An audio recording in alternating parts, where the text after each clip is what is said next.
much like the British Empire that after the Suez experience in 56 decided to withdraw from east of Suez. Maybe there is a moment here that we are witnessing, or it may come, that a great power like the United States seizes its benefits, not to get too much involved into nitty-gritty things in other parts of the world that is not its immediate concern. And I think that is part of the reason, not the entire reason, part of the reason why we see the emergence of a new geopolitical environment in this part of the world, of which China, Russia, possibly Iran, possibly Turkey, possibly both of them, are going to be part. Perhaps Saudis also, but I doubt that the Saudis, under the present circumstances, although we've witnessed some remarkable issues in the course of the past few weeks, where the Saudis giving assurances to American administration and then shifting and getting along with Putin in terms of the oil production, I think is more than that. And it's not only them, but also the Emirates are doing the same thing. So what does that tell us? And that's another many hour conversation about the oil industry in Iran and the whole region. In emerging this kind of a world, which was perhaps even 10 years ago unimaginable, that we see now a great power, China, that is going to remain, from what we see around us, as a great power, and Russia, adventurous, foolish, but nevertheless would remain criminal, I would say, as far as its behavior in Ukraine. But actually, it's a rogue nation that is attracts another rogue nation. So Iran finds itself now in a greater place of security in alliance with Russia, in the hope that this would give Iran a greater security in this part of the world. Whether this is realistic or an illusion, I think remains to be seen. I think Iran-China relation makes more sense. Although, if you ask ordinary Iranians, they don't like it. They would tell, why should we be tied up with uh, with China as the only uh, trade party with America because of the foolish isolations that you have created for us, because of all the sanctions that you have created for us, the Islamic Republic. So, in a sense, it's a very difficult question to answer. Probably Iranians also like to be more on the other camp. But what happens is that in real terms, what surprises me most is not this alliance with China, but it's kind of becoming a laxity or subservience to Putin's regime in Russia. Since if you look at it, Iran, ever since at least the 19th century, not going further back, the beginning of the 19th century, always viewed Russia as the greatest threat strategically, because it was sitting right at the top of Iran. It was infinitely more powerful than Iran has ever been.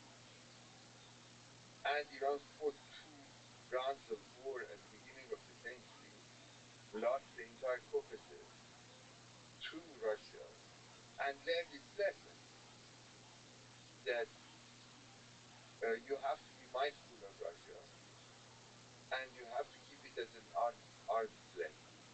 And that's what was the Iran policies throughout the course of the 20th century, 19th and 20th century, up to what we see now around us, which is a very strange situation. Uh, had changed in terms of if the, if Russia is purchasing weapons from Iran, which was unheard of, it means that there is a new balance is emerging, a new relationship is emerging.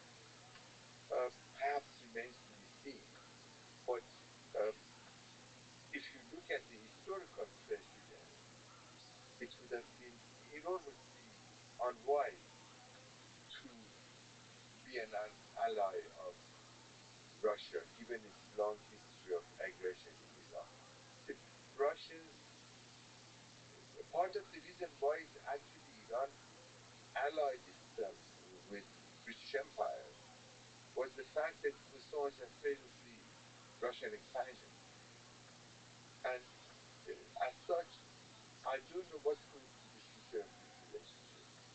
There is a big disconnect between governments and the people, and I think ultimately I have faith that there's a love across the different cultures, across the different religions amongst the people.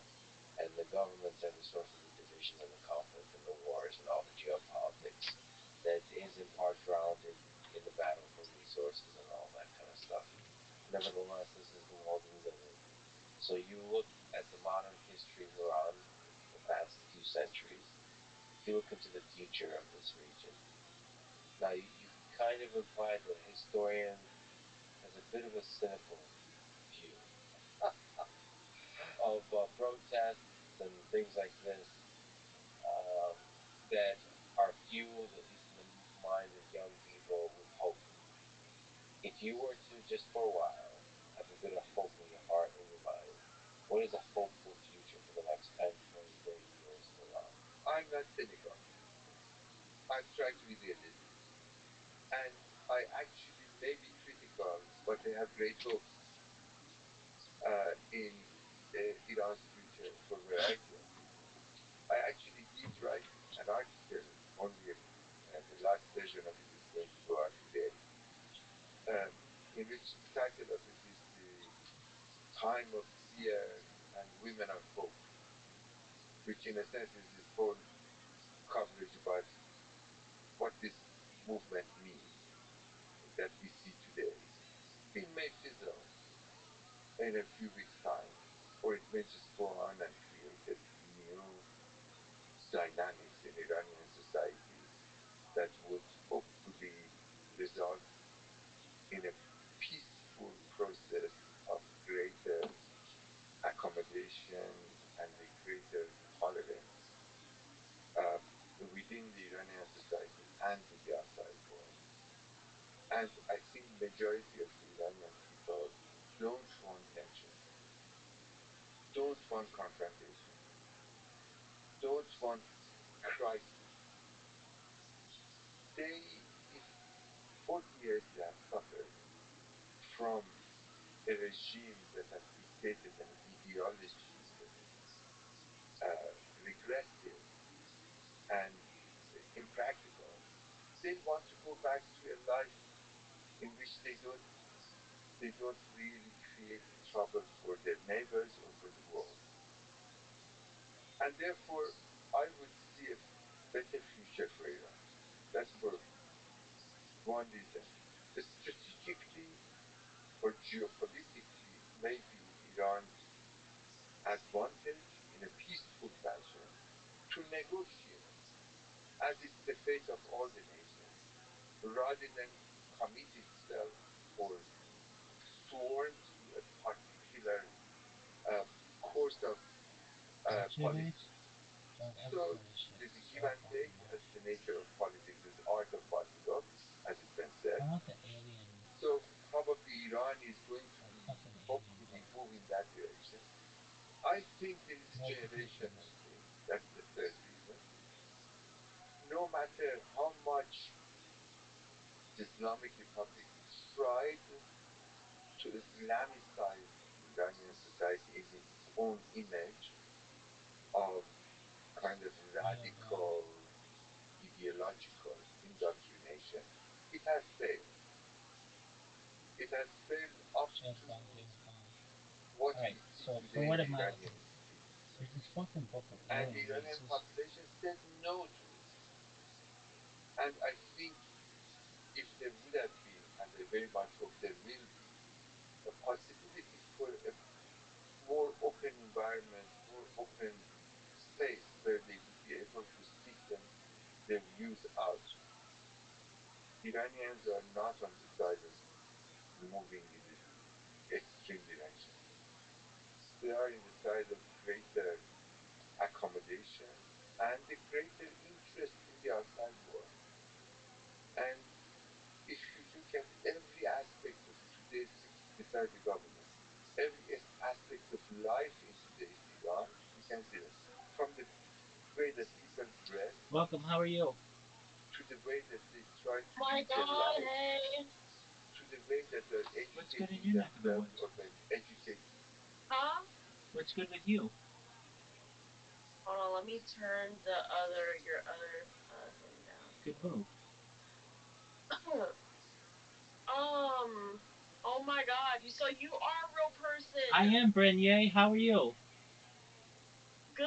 Oh my God, I literally be seeing you like all the time in like Adam's server, like just sitting there, like, or like someone else's like random server just sitting in the VC, and I'm just like, what the fuck is this dude, a robot? No, So I'm a you're real a real person. person. Oh my God. 100%. I'm so glad you're here. I'm going to send you a friend request.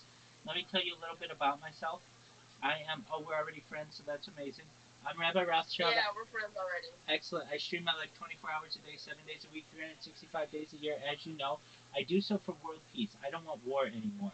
Essentially, people can watch my life on 10 different YouTube streams at any given time, and I'm send you the link for those so that you can watch me as well whenever you want. Uh, why do I do this? I don't want war anymore, and this gives me the ability to be able to discuss world peace with people. Essentially, I feel that we're not all that different, and if we can come together as a globe to understand that we all eat, we all sleep, we all do everything that humans do, perhaps that we're all not that different, that we can come together. Essentially, you can go back to the pandemic. I've been doing this for more than 3.5 years, so you can see me back to the pandemic. We've seen the death of a queen, the birth of AI, the coronation of a king, and Uh-huh. everything in between. And we talk about some things on this stream that aren't normally discussed in society. Uh, so Bill Gates coined the phrase in the 1990s, content is king. I'm making it true today. In 2018, The Economist magazine stated that data was Earth's number one resource, more valuable than food, water, air, gold, petroleum, everything. And I have more data online than any person ever, which may make me a very influential person someday. And if that happens, I'm going to make sure that you're a very influential person as well. Things that we talk about on the stream are things like anti-gravity, antimatter, alien disclosure. We talk about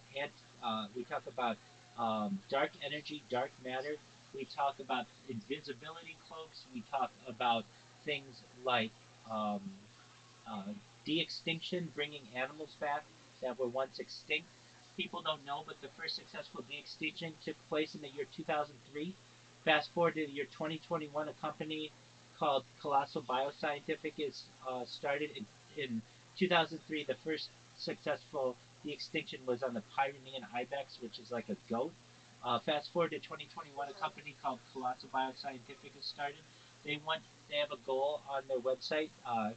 They want to bring back the woolly mammoth by the year 2028. So within the next like 3 years or so, um, Yeah. Bernier, you might be able to see woolly mammoths. They want to essentially impregnate African elephants and reintroduce the woolly mammoth into the Arctic Circle. And following that, they want to reintroduce the Tasmanian tiger and then the dodo bird. These are just fascinating things that we discuss. Other things that we discuss: ending world hunger using things, technology like floating greenhouses, saltwater greenhouses, hydroponics, agricultural drones, things like vertical farming and cloud seeding. All of these, if utilized in the correct way, could help to end world hunger. I want to help end world thirst through desalination plants, taking the salt water and making it potable or drinkable for people on land, uh, smart straws, and additionally through the use of digging of wells. I think that these are simple solutions to some of the world's more complicated problems. Other things that we discuss are things like life extension technology. So when you were born, Grenier, perhaps your life expectancy was probably about age 80. I want to get that to age Mhm. 100, 120 if possible, using things like human growth hormone, stem cells, using things like ambrosia therapy, using the platelets of younger people for the benefit of older people, perhaps things like nootropics and cryogenics. These can all be used to perhaps extend your life, but eventually your body's going to break down. You're going to say to me, Rabbi, what do we do now? I'm 120 years old, my body's breaking down. That's when we get into the next type of technology that's very exciting. It's known as mind uploading technology. Grenier, has anybody ever told you that they don't think you're going to die? Uh, Well, yes and no. okay, tell me Like about it. I believe we all die one day. You know. Certainly, I mean, perhaps the universe will eventually end, so nothing is infinite. But I mean Yeah. that I think that you'll be able to afford, and I will help you if possible, uh, another type of technology known as mind uploading technology, where we scan your brain into a computer for later download as an android, an avatar, a clone of yourself, a cyborg, a cybernetic being, a robot, an ethereal being, whatever you want to be. But essentially, you may be able to have a digital immortality in the future, which is extremely exciting. Wow. You are so like, oh my god, I'm so excited to like actually talk to you for real. Absolutely. Like you don't understand. You don't understand. In every server I'm in, I always see you, and I'm just like, guys, who the fuck is this guy? Some like people would fuck with me and be like, oh, he's a robot, and I'm just like, bro, I genuinely want to talk to him, but like you just be doing nothing, and just like I'll be seeing like stream playing on like a projector, Projector. and it's so you're so nice. Oh my Thank you. god, Thank what the you. fuck? Well, you're very nice Get yourself. out of here. Absolutely. I'm just watching podcasts, so I like to watch anything that helps me learn. So that's what you'll see on the projector. And a lot of times we'll have like subtitles or different languages in there for people who may not speak English very well. And yeah, I do my best to spread positivity to everyone I meet. And I'm a very optimistic individual. And if you ever need anything, I want you to know you have a friend in me, and I'm always here to help you. Same for you. Like if you, I'm also a person that spreads positivity like all the time. So if you like want to vent or anything to me, like I'm always here for you. Excellent. Grenier, just know if you ever wanted to do anything for me, come in whenever you're bored. You know I'm always here, and we can hang out and chill. We'll watch whatever you want. I've done my best to create the world's largest compilation of media. So, as you know, I do a lot of podcasts, but we've also done all the Super Bowls of the last like 3, 4 years. We did we've done 3 sets of Olympics: the 2021 Olympics, the 2022 Olympics, the 2024 Olympics. We've done the World Cup. We've done a presidential election. So basically, I'm just creating like a time capsule for the world. And now you're on it, and you should know that I want you to be on it more. So whenever you're bored, you come in here, say hi, and keep spreading positivity. And one day we will overcome all the darkness and be a light to the nations. Yes, thank you so much. Oh my god, you're so cool. Oh, thank You you. don't know how excited I am right now. Like I just woke up like 30 minutes ago, and like I was just like, let me see, let me join this guy's Discord. Let me see. Absolutely, you did Oh the my right god, thing. you just made my day. Excellent. Well, I want you to continue having a great day. So you go do what you need to do. Feel free to stay if you'd like. But I know you've got things on your agenda. But just know that we're here to support Yeah, I you with do. anything that you need. And thank you again for being so kind. And just know that I'm here to support you with any of your endeavors. Yes, thank you so much. Same to you as well. Is your chat locked or am I just not verified? No, no, no. It's generally locked for everyone. The reason why, when I first started this, I let anybody chat in whatever they wanted. But I had some people who I get a lot of trolls, as you can imagine, because I'm in so many servers, and they put some really nasty gifs, GIFs, throughout every single Yeah. channel that I had. very gory things.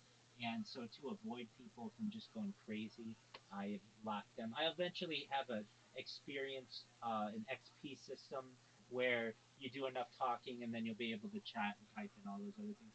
There are two channels in which you can chat. There's a free speech channel, which a lot of people, I get haters all the time, but I want them to have the ability to say whatever they want. So you could type in there. And then I also have a self promotion channel because I want small streamers to always have an opportunity to be able to promote themselves. So those are lower in the Discord. As you see, I have a very large Discord. It's got about 500 VCs. Yeah, I see it though. Excellent. One thing that you can do, wherever you see a VC, if you click on the chat, you'll see most every single one of them has something in there about it, whether it's something from Reddit or like a ranking of different music genres, or just really, I do my best to have little niceties in everywhere that I go, and especially in my own server. So feel free to take a look at that, and just know that you have a friend in me. I'm glad that we're connected on Discord messages and that we've had the opportunity to speak. And you should just know that you have a very positive voice. I mean, I hear joy in your voice, and that brings me joy. So thank you so much. Thank you so much. Oh my god, you too. Excellent. Well, take care. But I'm so happy. Absolutely. I'm so happy. So happy to have met you. We gotta stay in touch though. We gotta stay in touch.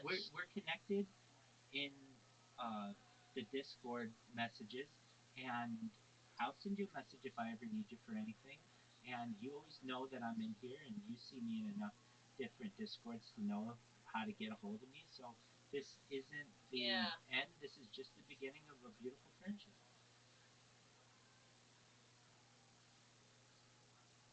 Yes, totally. I Right. love it. Well, But I do have a question for you. about to. I know you do. You got Oh, go stuff to ahead. do. How do you say your name? My name is Shakasia, Oh, actually. Bernier is just my middle name. excellent. Okay, I will call you by what you go as in here. You Brene. can call me whatever you want. You can call me bitch. You know, No, I've no, been no, no. called I don't every want to call name you under that. the sun. I don't want to call you. I just wanted to make sure I was pronouncing your name correctly. So, Bernier, you should know that I consider you my newest friend, and I hope that we are friends for years and decades and perhaps centuries when it comes to life extension technology and mind uploading technology, should you wish. So, even in a new alternate universe. that's absolutely correct. 100%. We'll do it together. Yes. Excellent. I'm so down. Oh my god, I'm so happy. Excellent. Well, I'm happy too. Thank you so much for joining us. Yes, you're welcome. Take care, Brenier. Anytime. I'm about to go take a shower and You get you dressed. you do you, as the kids say. You do you. You come back whenever you have time.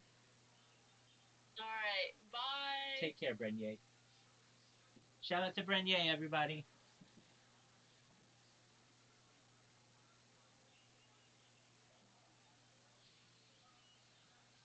Educated in the institutions, you see a desire, an intention to move forward.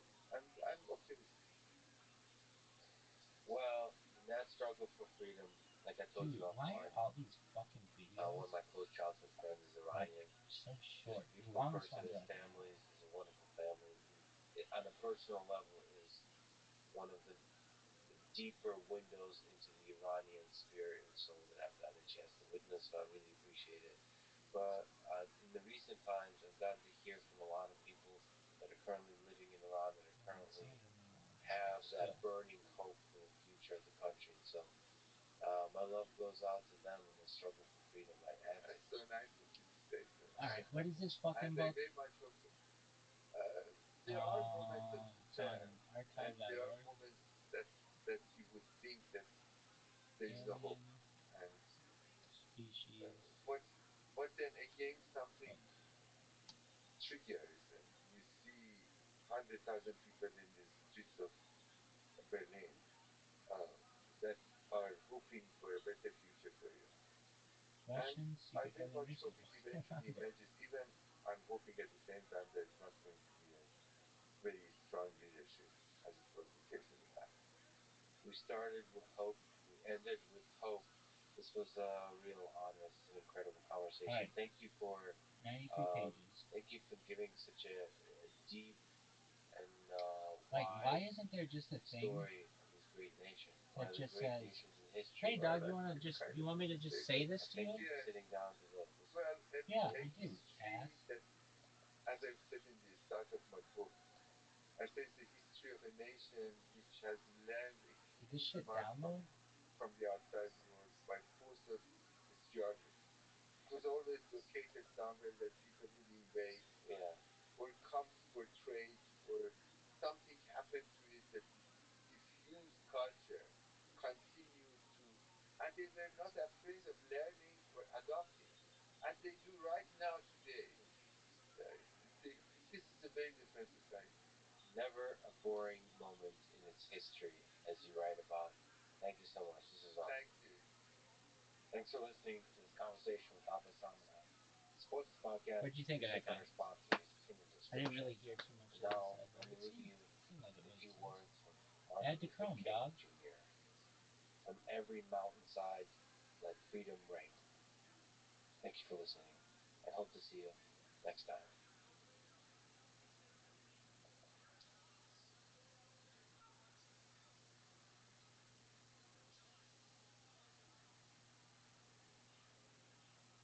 I think it's possible that physics has exploits and we should be trying to find them. Arranging some kind of a crazy quantum mechanical system that somehow gives you buffer overflow, somehow gives you rounding error in the floating point. Synthetic intelligences are kind of like the next stage of development. And I don't know where it leads to. Like, at some point, I suspect the universe is some kind of a puzzle. These synthetic AIs will uncover that puzzle and solve it. The following is a conversation with Andrei Karpathy, previously the director of AI at Tesla, and before that at OpenAI and Stanford. He is one of the greatest scientists, engineers, and educators in the history of artificial intelligence. This is the Lex Friedman podcast. To support it, please check out our sponsors. It's bullshit. And now, dear friends, here's Andrei Karpathy. What is a neural network? And why does it seem to do such a surprisingly good job of learning? What is a neural network? It's a mathematical abstraction of the brain. I would say that's how it was originally developed. At the end of the day, it's a mathematical expression, and it's a fairly simple mathematical expression when you get down to it. It's basically a sequence of matrix multiplies, which are really dot products mathematically, and some nonlinearities thrown in. And so it's a very simple mathematical expression, and it's got knobs in it. Many knobs. Many knobs. And these knobs are loosely related to basically the synapses in your brain. They're trainable, they're modifiable.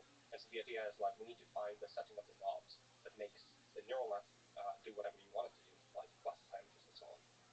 And so there's not too much mystery, I would say, in it. Like, you might think that basically don't want to endow it with too much meaning with respect to the brain and how it works. It's really just a complicated mathematical expression with knobs, and those knobs need the proper setting for it to do something desirable. Yeah, but poetry is just a collection of letters with spaces to make us feel a certain way. In that same way, when you get a large number of knobs together, whether it's inside the brain or inside a computer, they seem to surprise us with their power. Yeah, I think that's fair. So basically, I'm underselling it by a lot because you definitely do get very surprising emergent behaviors out of these neural nets when they're large enough and trained on complicated enough problems. Like, say, for example, the next word prediction in a massive data set from the internet. And then these neural nets take on pretty surprising magical properties. Yeah, I think it's kind of interesting how much you can get out of even very simple mathematical formalism. When your brain right now is talking, is it doing next word prediction? Or is it doing something more interesting? Well, definitely some kind of a generative model that's a GPT-like and prompted by you. Yeah, so you're giving me a prompt, and I'm kind of like responding to it in a generative way. And by yourself, perhaps a little bit? Like, are you adding extra prompts from your own memory inside your head? Mm. Or no? Well, definitely feels like you're referencing some kind of a declarative structure of like memory and so on, and then you're putting that together with your prompt and giving away some answer. Like, how much of what you just said has been said by you before? Nothing, basically, right? No, but if you actually look at all the words you've ever said in your life and you do a search, you'll probably have said a lot of the same words in the same order before. Yeah, could be. I mean, I'm using phrases that are common, etc., but I'm remixing it into a pretty sort of unique sentence at the end of the day. But you're right, definitely did like a ton of remixing. Glad you didn't. You did like Magnus Carlsen said. I'm rated 2900 whatever, which is pretty decent. I think you're talking very. You're not giving enough credit to neural nets here. Why do they seem to? What is your best intuition about this emergent behavior? I mean, it's kind of interesting because I'm simultaneously underselling them, but I also feel like there's an element to which like, it's actually kind of incredible that you can get so much emergent magical behavior out of them, despite them being so simple mathematically. So I think those are kind of like two surprising statements that kind of just juxtaposed together. And I think basically what it is we are actually fairly good at optimizing these neural nets. And when you give them a hard enough problem, they are forced to learn very interesting solutions in the optimization. And those solutions basically have these emergent properties that are very interesting. There's wisdom and knowledge in the knobs. Mhm.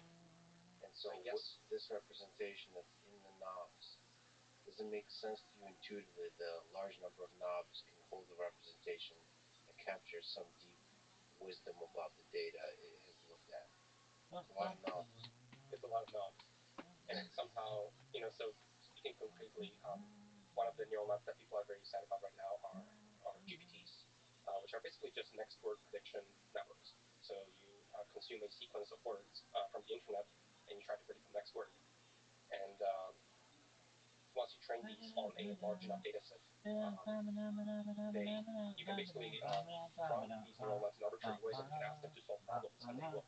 So you can just you can make it look like you're trying to solve some kind of mathematical problem, and they will continue to think of the solution based on what they've seen on the internet. And very often, those solutions look very remarkably consistent or correct potentially. Do you still think about the brain What is side this of it? shit? So, as neural nets as an The worst. abstraction or mathematical abstraction as a brain, do you still draw wisdom from the biological neural networks, or even the bigger question? You're a big fan of biology and biological computation. What impressive thing is biology doing to you that computers are not yet? Like GABA. I would say I'm definitely on. Oh, are you I'm fucking much more serious? hesitant with the analogies to the brain Are than you I think fucking you would see serious? potentially in the field. Oh And I kind man, of feel like dog, certainly the way neural networks started fix it. is everything stemmed from inspiration Dog, directly from stop. the brain. But at the end of the day, the artifacts that you Alien get after training, they are arrived at by a very different optimization process species. than the optimization process that gave rise to the brain. And so I think I kind of think of it as a very Book. complicated alien artifact. It's something Brain? different. No, sorry, the neural nets that we're training. Okay. They are complicated alien artifacts. Archive. I do not make analogies to the brain because I think the optimization process that gave rise to it is very different from the brain. So there's no multi-agent self-play kind of setup and evolution. It was an optimization that is basically what amounts to a You compression and objective Rudy, dog. on No a one massive knew. amount of data. Okay, so Alright. artificial neural networks Shit are doing happens. compression, and Would you take her to biological Pound Town? neural Oh, all networks fucking day, dog. And now to What survive would you talk and about? are not really doing anything. Beach They're, have a they're an lunch. agent in a multi-agent self-play Really? system that Oh, has been running for for a sure. very, very Why? long time. Because you were on the fucking evolution has Cosby found Show. that Why it else? is very useful to predict and have a predictive model in the brain. And so I think our brain utilizes something Come that on, looks like work, that as a bitch. part of it, but it has a lot more Full text touches and of Book of gizmos and Fuck Alien yeah. Races. value functions See and other formats. ancient nuclei that are all trying Published to by make you survive and reproduce Copyright and anti. everything else. And the whole thing Hashtag from Mela JT embryogenesis Me to full Caragnatia. cell, I mean, it's Is just T Europeanic. the code is inside the Hogrots DNA, ST. and it just builds it Canada. up like the entire world T. of Carrot. Really carbs. crazy. R. And it's, Comet Like, FBSLX dollar and like it hashtag does it pretty well. X. J. it may not be possible. R. So there's some learning going DS. on. There's some Contact me there's some at kind of computation going R. through that building process. DS. I mean, I don't know Introduction where, to the if you were just to look Alien at the Races entirety book. of history of life, I don't know, R. where do you think DS. is the most Contents. interesting invention? Is it the Introduction to origin the of life itself? LTFN Races book. Is it just jumping to THFLTFN eukaryotes? Races book. Is it